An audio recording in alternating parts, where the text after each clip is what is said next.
So hello everyone. भाई start करने जा रहे हैं मॉक नंबर 7 और इसमें अपन सोल्यूशन देखेंगे मैथमेटिक्स सेक्शन का। ठीक है, बिना टाइम को वेस्ट किए हुए स्टार्ट करते हैं पहले नंबर के क्वेश्चन से। देखो भाई, इसमें क्या बोला है कि स्मॉलेस्ट नेचुरल नंबर जो कि इस ब्लैंक पे आ जाए जब ये 22 से डिविजिबल पूरा पूरा हो। तो 22 का मतलब क्या होता है, ऐसे क्वेश्चंस में अपन बस इसको ब्रेक करते हैं और 2 और 11 से डिविजिबल होना चाहिए। 2 से तो भाई पक्का हो रहा है क्योंकि यूनिट डिजिट जो है वो एक इवन नंबर है। बस अब 11 का डिविजिबिलिटी रूल चेक करेंगे, उससे अपना आंसर मिल जाएगा। तो नंबर लिख लेते हैं 2 3 डैश 4 5 6 7 8। अब देखो क्या होता है, 11 का डिविजिबिलिटी रूल बड़ा ही ईजी होता है, ज़्यादा टाइम वेस्टेज करने की नीड नहीं है। ये 2 प्लस एक्स प्लस 5 यानी 7 हो गया, 7 और 7 14 हो गया, यानी 14 प्लस एक्स। इस नंबर को मैंने एक्स मान लिया। अब इसका अंतर लेना है बचे हुए अल्टरनेट के साथ में। तो 3 और 4 7 और 6 13 और 8 21 के साथ में। अब ये जो डिफरेंस है ये 0 या फिर 11 ऐसा कोई नंबर आना चाहिए। सबसे पहले अपन 0 पे चेक करेंगे तो 14 प्लस एक्स बराबर 21 हो जाएगा, यानी यहाँ से एक्स की वैल्यू 7 आ जाएगी। 7 अपना आंसर सही हो जाएगा। काफ़ी इजी क्वेश्चन था। अगले पे चलते हैं। रेडियस और वॉल्यूम दे रखी है, हाइट पूछ रहा है। एकदम बेसिक क्वेश्चन है। पाई आर स्क्वायर एच का फॉर्मूला लगाएंगे तो 22/7 इंटू आर का स्क्वायर मतलब 14 इंटू 14 इंटू हाइट अपन को निकालनी है। और ये वॉल्यूम 12936 दे रखी है। ठीक है, ये क्यूब है, देख लेना। बेसिक कैलकुलेशन है सॉल्व करने के लिए। अब जैसे इसमें आप है ना क्या करो कि देखो, ये मत सोचना कि अपन इसमें डिजिटल सम वगैरह लगा लें, क्योंकि जैसे यहाँ पे भी देखो 3 बन रहा है, यहाँ भी 3 बन रहा है, तो डिजिटल सम में फंस जाओगे। सॉल्व कर लो, आसान डेटा होता है ना वहां कर लेना चाहिए सॉल्व, क्योंकि वो सोल्यूशन ही जल्दी हो जाएगा। आप सोचने में वरना ज्यादा टाइम निकाल दोगे, वो ज्यादा नुकसान दे जाएगा। 7 से 14 2 बार कटेगा। अब ये 11 से कट रहा होगा तो इसको 11 से काट लो 2 बार, ये 11 से 1 बार, फिर 1 बार, फिर 7 बार और फिर 6 बार। अब या तो 14 से काट लो या फिर 4 से काट लो, 4 से ज़्यादा बेटर रहेगा। 4 दूनी 8, 37 के लिए 9 बार और फिर 4 बार। अब ये 14 से काट लो भाई, 14 से 2 बार और 1 बार, 21 बार कट गया। हाइट की वैल्यू आ गई 21, जो अपन से पूछी थी। टिक कर देंगे। कैलकुलेशन को थोड़ा सा फास्ट रखो, सटीक किया करो, हर एक चीज़ देखा करो, भूल मत जाया करो कुछ। ठीक है भाई, 3 नंबर पे आते हैं। बेसिक कैलकुलेशन का सवाल है, बोर्ड मास लगाना है। देखो, इन क्वेश्चनों को मैं जल्दी-जल्दी इसलिए निकाल रहा हूँ ताकि जो अच्छे क्वेश्चन है उन पे अपन टाइम दे पाएँ। तो इनका कोई सेंस नहीं है टाइम देके, बाकी फिर भी हर एक बच्चे को अपन को देख के चलना है, तो भाई सॉल्यूशन फिर भी मैं करवा देता हूँ। तो अब देखो यहाँ पे क्या होगा, 8 और 8 16, 16 में से 5 जाएगा तो 11। अब 8 माइनस 11 कितना बन गया? -3 बन गया। ये वाला माइनस उसको प्लस का 3 बना देगा। अब देखो यहाँ क्या है, प्लस का 3 प्लस का 10, यानी प्लस का 13 बन चुका है अभी तक इस चीज में। ये क्या है 14, 8 माइनस 14 करेंगे तो माइनस का 6 आएगा। तो 13 माइनस 6 कितना बन गया? 7। तो 8 माइनस 7 कितना हो जाएगा? 1 आंसर आ जाएगा। काफी इजी कैलकुलेशन आपने कर भी लिया होगा। ये देखते हैं। Arc length of a sector अपन को दे रखी है सर्कल की एट द सेंटर इतनी। तो ये बोल रहे हैं रेडियस निकालनी है। आसान क्वेश्चन है भाई। जैसे देखो मैं बताता हूँ। आर्क लेंथ का मतलब क्या होता है, आप इसमें पेरीमीटर की हेल्प लिया करो भाई। एल और आर थीटा वाला फॉर्मूला होता है, पर बहुत बार वो फॉर्मूला कंफ्यूज कर जाते हैं, भूल जाते हैं। उससे बेटर ये रहेगा कि जैसे देखो 2 पाई आर जो सर्कमफ्रेंस होती है ना, वो पूरे 360 डिग्री की होती है। यहाँ पे ये अपन से सिर्फ 22.5 डिग्री के एंगल की बात कर रहा है। तो ये जब आर्क लेंथ निकाली उसने, ये 16.5 दे रखी है। यहाँ से ये रेडियस कैलकुलेट करवा रहा है। इजी कैलकुलेशन है। पाई इसमें अपन 22/7 रख देंगे। तो देखो क्या आएगा, 2 गुणा 22/7 गुणा, अब 22.5 है, इसको 225 लिख दिया, बटे 10 कर दिया, 360 आ जाएगा। और बराबर में 16.5 को 165/10 कर देंगे। आसान कैलकुलेशन है, कर लेंगे।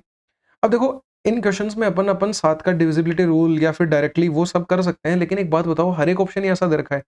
तो देखो पता है ऐसा होता है कि या तो वो पेपर इजी देगा तो कैलकुलेशन ज्यादा करवाएगा, फंसाएगा कैलकुलेशन में। और अगर पेपर हार्ड रहेगा तो फिर कैलकुलेशन इजी हो जाती है, तो वहां पे फिर डिजिटल सम लगते हैं। तो इन क्वेश्चनों में बिल्कुल उम्मीद मत करना कि कुछ लगा लोगे। सोल्व कर लो भाई, आसान डेटा है। तो देखो क्या करेंगे, 7 से, ये तो 7 से नहीं कटेगा ना, ये क्यों काट दिया अपन ने? चलो इसको एक बार हटा देता हूं मैं। ये ठीक है। अब देखो बाकी चीज़ें काटते हैं भाई। 10 से ये 10 काट दो। फिर बची हुई चीज़ों के अंदर अब ऐसा कर लेते हैं, 5 और 1 6, तो ये हाँ 11 से कट जाएगा, तो 11 से 15 बार कटेगा, ये 11 से 2 बार कटेगा। ये बेटर रहेगा। 15 का ये स्क्वायर होता है, 15 से कट गया। 15 दूनी 30 और 30 दूनी 60 हो गया। 60 से 360 को 6 बार काट दिया मैंने। तो यहाँ पे एक आर भूल गए ना अपन, आर आएगा। तो ये आर की वैल्यू अब निकालेंगे तो 7 × 6 42 आ जाएगी। 42 अपना आंसर आ जाएगा। ठीक है भाई, आगे आते हैं 5 नंबर पे। ये थोड़ा सा दिमाग लगाने वाला क्वेश्चन है, और इसमें एक चीज़ भी मैं बताता हूँ। जैसे देखो पहले इस एक्सप्रेशन को सोल्व कर लो भाई। एलसीएम लिया मैंने, ए बी आ गया। यहाँ A square plus B square is equal to 1 बन गया। ये वहाँ भेज देते हैं, तो A square plus B square is equal to A B. अब देखो जैसे बहुत सारे बच्चों का ये होता है कि भाई यहाँ से कुछ चमक ही नहीं रहा कि इसमें कैसे करें, तो देखो हाथ पैर मारने पड़ेंगे भाई, या तो ए बी की वैल्यू ए स्क्वायर प्लस बी स्क्वायर रख दो, या फिर ए क्यूब प्लस बी क्यूब का फॉर्मूला याद है तो वो तो और वेल एंड गुड हो जाएगा। फॉर्मूला क्या होता है, ए प्लस बी, अब इनटू में आता है A square plus B square minus A B आता है, फॉर्मूला ध्यान होना चाहिए, अपॉन में 3ab। अब देखो मैं रख ए बी वाला भी सकता था, पर ये मैंने क्यों किया, क्योंकि मेरे को एक यहाँ पे फायदा दिख रहा है कि अगर मैं ए स्क्वायर प्लस बी स्क्वायर को ए बी रखता हूँ तो देखो ए बी से ए बी घट के ये जीरो बन जाएगा, और ये जीरो बन गया तो पूरे की वैल्यू जीरो आ जाएगी, तो बहुत ही जल्दी सोल्व हो जाएगी वो वाली चीज, इसीलिए अपन ऐसा कर रहे हैं। अब देखो ऐसे क्वेश्चंस में मैंने क्या बताया, ऊपर का कोई नहीं पढ़ना, नीचे आओ। एवरेज पूछ रहे हैं नंबर ऑफ मोबाइल फोन जो 2020 में बेचे गए हैं हर एक के द्वारा। तो भाई 2020 में हर एक के द्वारा जो मोबाइल फोन बेचे हैं उनको जोड़ के अब एवरेज निकालना है। अब दो तरीके हैं, ये तो बिल्कुल मत करना कि एक एक नंबर को जोड़ रहे हो, थोड़ा सा या तो दिमाग लगाओगे तो ऑटोमेटिकली ये दिखेगा कि भाई 400 400 400 400 400 6 बार है, तो 2400 तो सीधा ही आ गया। अब बाकी छुट-मुट को जोड़ लो, तो 20, 30, 50, 10, 60, 40, 100 और 20, 120 यानी 2520 हो गया। अब 2520 में या तो डायरेक्टली 6 का भाग दे लो। अब कोई अगर मान लो ये भी मुश्किल लग रहा है, तो भई वो ऐसे करो फिर कि जैसे देखो, अपन को हर बार 6 का भाग देना है ना, तो आप है ना 420 में डायरेक्टली 6 का भाग दे दो, तो कितना आ जाएगा? 70 आ जाएगा। अब देखो 400 जैसे 6 का भाग देना है तो ऐसे मल्टीपल्स ढूँढो जो 6 से डायरेक्टली डिवाइड होते हैं। जैसे फिर देखो ये 420 फै 6 से डिवाइड होता है तो फिर 70 आ गया। अब 400 और 440 को जोड़ लो, 840, 840 में अब 6 का भाग देंगे तो फिर डायरेक्टली कितना आ जाता है? 14 आ जाता है, यानी 140 आ जाएगा। अब ये दोनों बच गए तो ये 840 फिर बन गए, तो फिर 840 में भाग देंगे तो फिर 140 आ जाएगा। तो ईज़िली बन जाएगा ये। अब यहाँ से भी देखो मैं कैलकुलेट करता तो ये आता 4 और 420, अब इनको जोड़ लो भई, ये 280 बन गए, उसमें 140 जोड़ेंगे या फिर 140 का 3 गुना करेंगे, फिर 420 आना ही है। बात एक ही, आंसर हर बार सेम आएगा, तरीका बस आपको ध्यान रखना है। 7 नंबर पे आते हैं। एक मैन है, सेम कल अपन ने पेपर में लास्ट या सेकंड लास्ट क्वेश्चन था शायद, वो किया था, उसमें भी यही बात बोली थी अपन ने कि भई ब्याज पे ब्याज मत लगा देना, वो गलत हो जाएगा। वहाँ पे 300 वाला वैल्यू था जिसमें 330 और 270 बन रहा था, याद आ गया होगा आपको।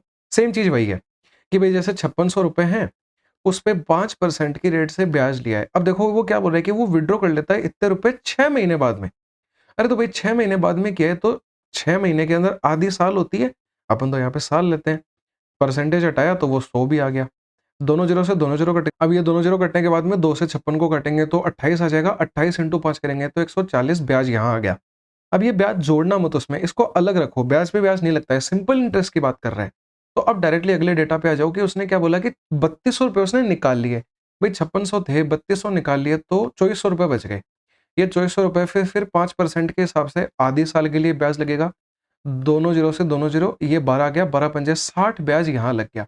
उसने ये पूछा है कि कितना अमाउंट, अरे अमाउंट नहीं है, ये सिंपल इंटरेस्ट का मतलब अमाउंट कितना मिला उसे। तो 140 प्लस 60 करेंगे, 200 उसको ब्याज मिला है, 200 का मतलब ये अपना आंसर आ जाएगा। आगे चल लेते हैं।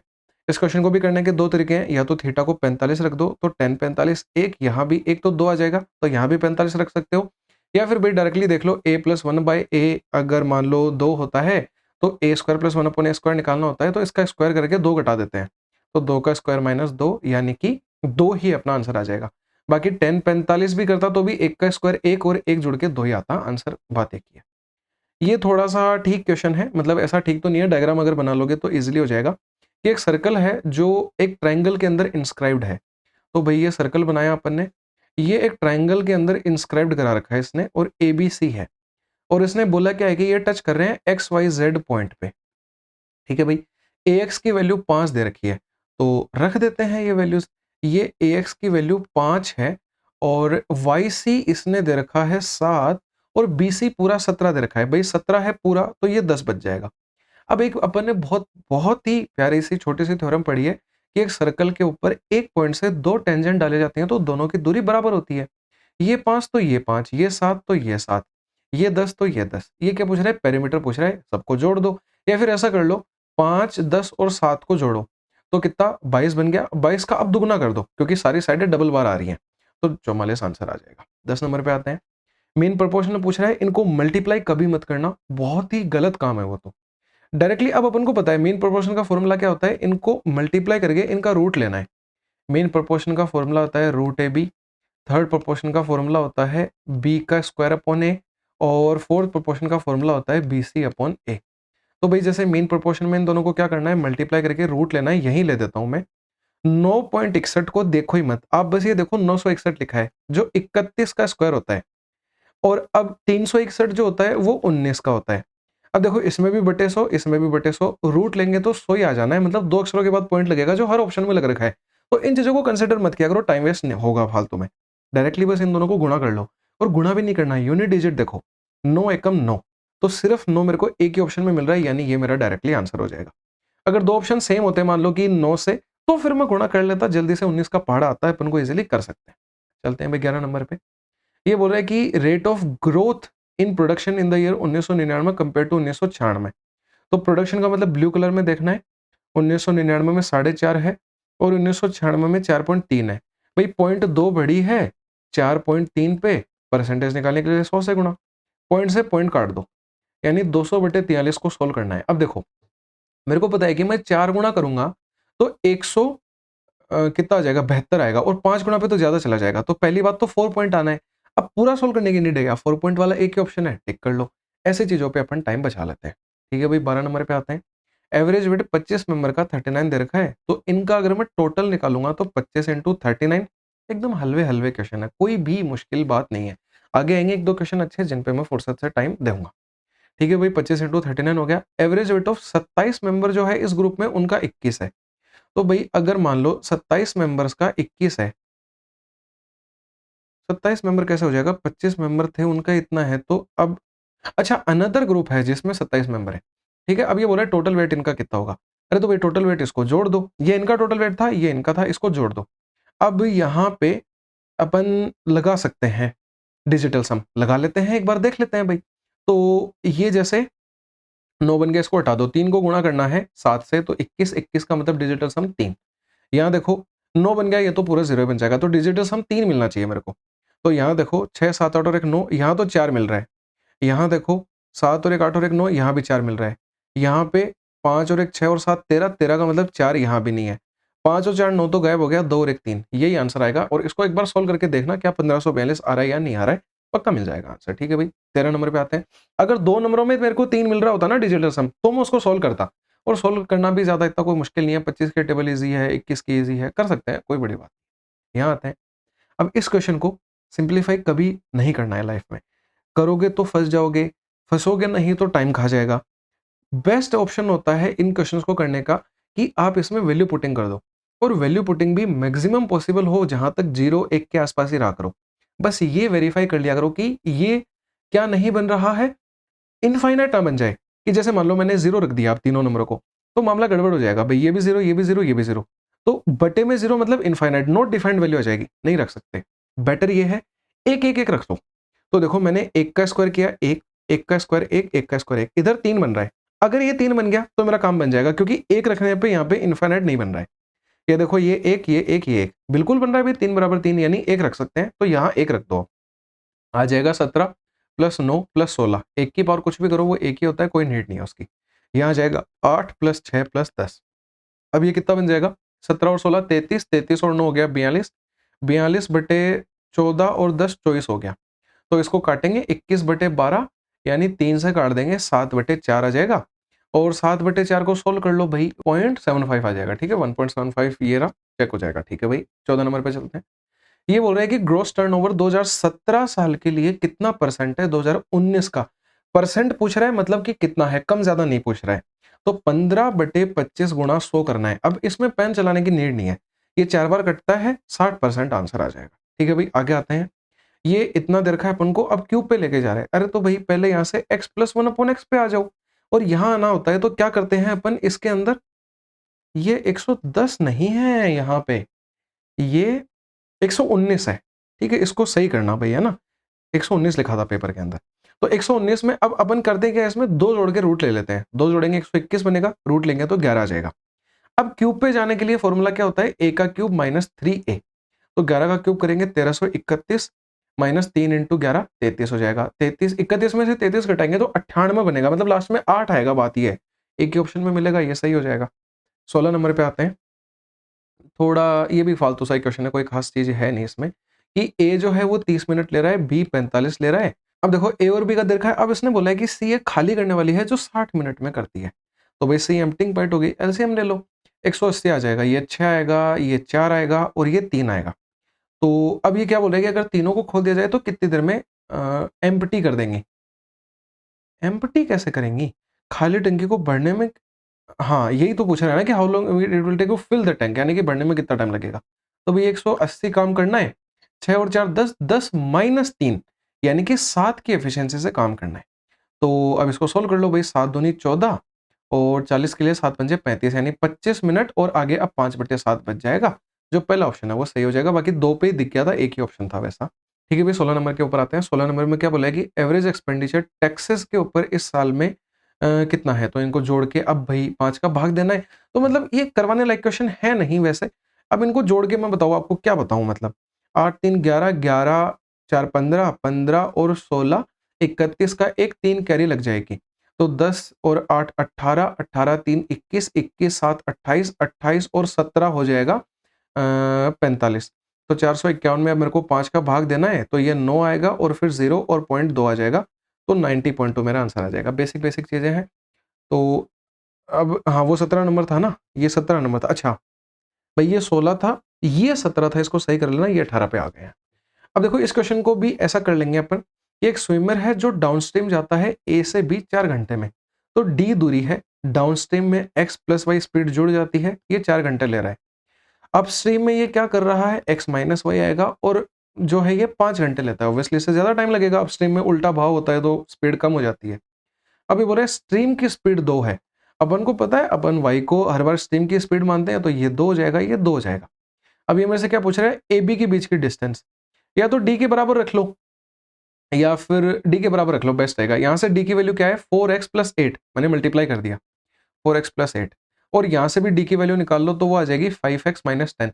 या फिर एक इसमें कंसेप्ट और भी लगा सकते थे कि अगर जब डिस्टेंस बराबर होती है तो स्पीड और टाइम का रेशियो एक दूसरे के उल्टा होता है, तो वो वाली कंडीशन भी लगा सकते हो इजीली, उससे भी आंसर आ जाएगा। अब ये x उधर जाएगा, ये 18 बनेगा, x की वैल्यू 18 आ जाएगी। ये क्या बोले, डिस्टेंस कितनी है, x की वैल्यू 18 है, 18 और 2 20, 20 × 4 करेंगे 80 आ जाएगी, d की वैल्यू सही हो जाएगा। ठीक है, ईजी था भाई। ये जैसे वीडियो यहाँ पे स्टॉप हो गया था, मतलब पता नहीं कैसे रिकॉर्डिंग नहीं हुई स्क्रीन पे, तो उसके बाद में मैंने दोबारा से रिकॉर्ड किया और फिर वही इशू हो गया, मतलब पता नहीं कैसे क्या इशू आ रहा था। अब जैसे एक बार मतलब फिर से चल रहे हैं, इस बार तो होप सो सही हो जाए। देखो 90 नंबर का क्वेश्चन था, सबसे शानदार क्वेश्चन था पेपर का और इसी पे कांड होना था ये। तो चलो कोई नहीं, देख लेते हैं। इसमें क्या बोला है कि एक राइट एंगल ट्रायंगल है एबीसी, बीई जो है वो मीडियन है, ठीक है भाई, मीडियन दे रखी है और बीडी को एंगल बाइसेक्टर दे रखा है। हर एक चीज़ का काम आएगा कुछ ना कुछ। फिर इसने बोला है कि डीई, एडी और ईसी जो हैं ये सारी एपी में है और एसी की लेंथ 10 दे रखी है। भाई पूरी 10 है। एई अगर मीडियन था तो यहाँ तक 5 हो जाएगी, फिर यहाँ तक आगे 5 हो जाएगी और अपन से बीसी की लेंथ पूछ रहा है। अब देखो एक बात बताओ मेरे को, अगर अपन ऐसा करें कि एपी का यूज़ तो लेना पड़ेगा कुछ ना कुछ, तो इस लेंथ को x मान लेते हैं, तो ये लेंथ 5 - x हो जाएगी और ये तो 5 है ही। अब देखो अपन क्या करते हैं, ये कंडीशन लिख लेते हैं एक बार। तो भाई कंडीशन क्या बनेगी कि इसने डीई के साथ में एडी और एडी के साथ में ईसी ये दे रखी है एपी में। भाई मैंने डीई की लेंथ लिखी, x आ गई, एडी की आ गई 5 - x और ईसी की कितनी थे, 5 है।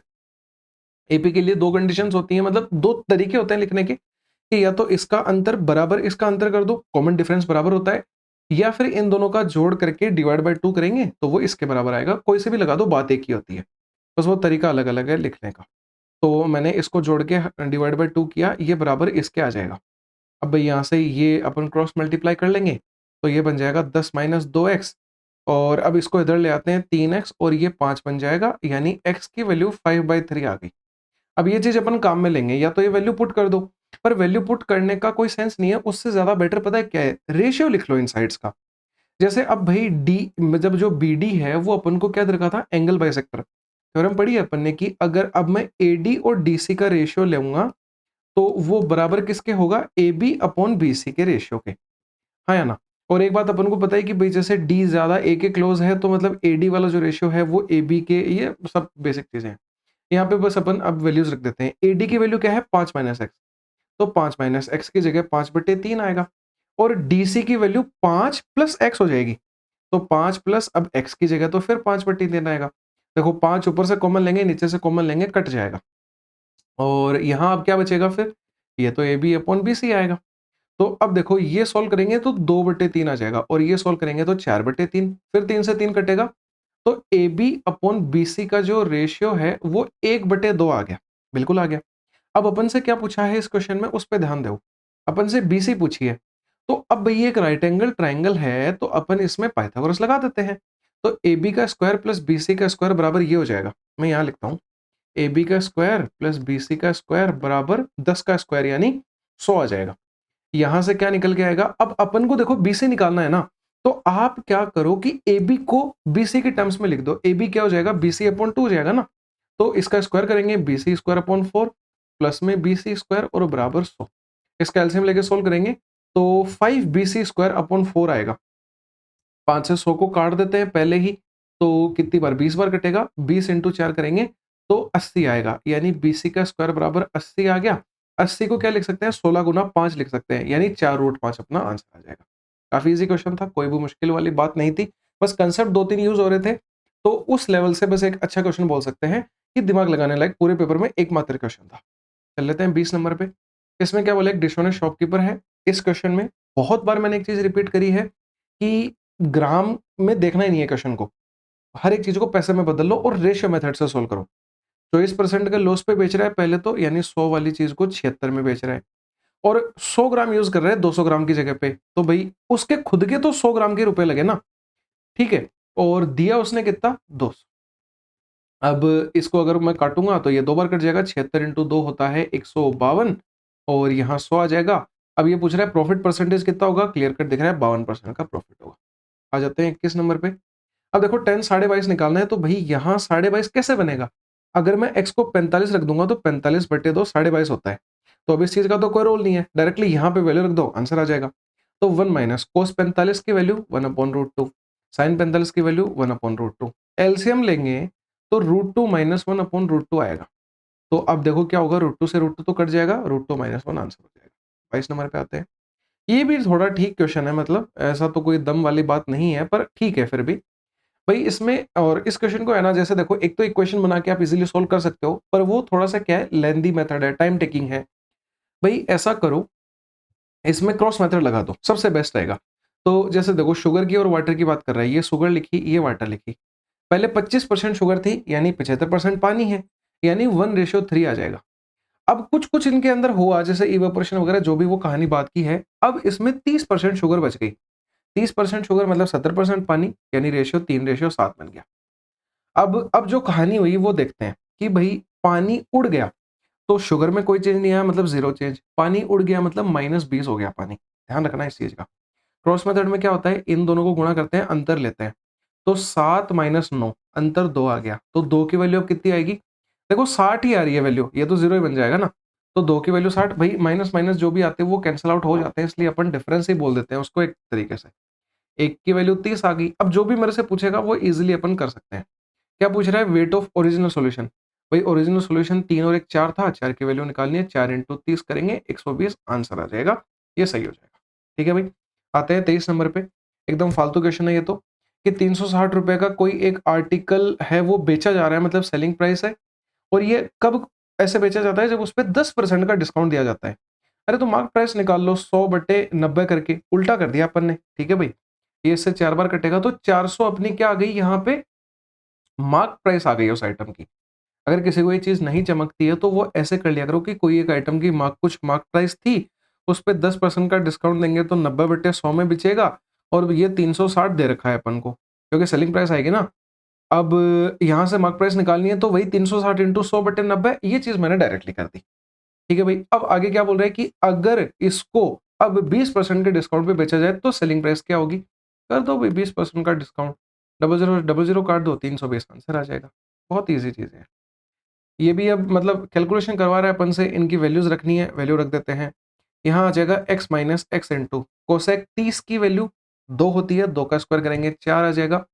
यहाँ पे भी 1 + 4 बन जाएगा।